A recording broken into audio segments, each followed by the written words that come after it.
Students could soon use volunteer hours to pay off their loans.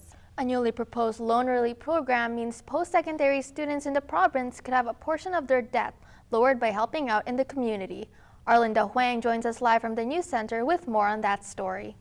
The Volunteer to be Debt-Free program is currently being lobbied by the Alberta Students Executive Council. The group has met with the Education Minister to talk about implementing the program, which could help thousands of students in Alberta. Josh Ma is in debt. The engineering student owes more than $40,000 in student loans.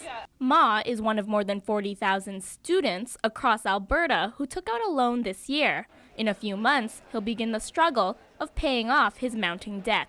It is alarming now that I realize I'm going to have to pay that off once I graduate. Not looking forward to that.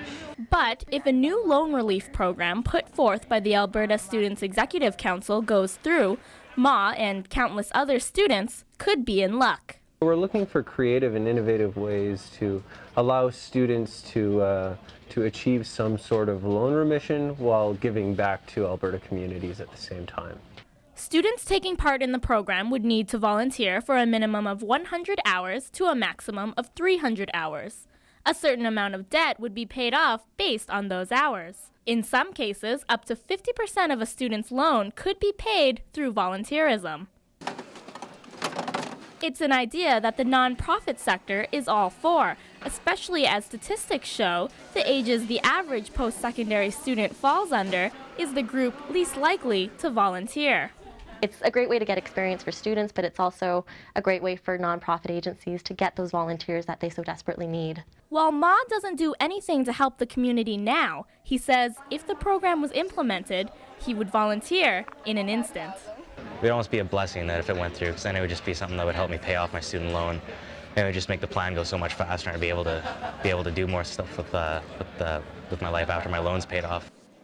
The council will meet again with the Education Minister later this month. They hope to have the details of the program finalized by January, including figuring out where the money to compensate the loans will come from. Linda, what are the critics saying about this proposal? Well, one concern has been about the name of the proposal, Volunteer to be Debt-Free, when volunteering with monetary reimbursement goes against the point of giving back without reward. Instead, the council is rebranding the proposal to Serving Communities for a Better Alberta. But overall, they say the response has been positive. Linda, if this goes ahead, who would be eligible? Students with loans would be eligible for the program for up to 5 years after they graduate. Thanks, Linda. That's Linda Hoang reporting live from our News Center tonight.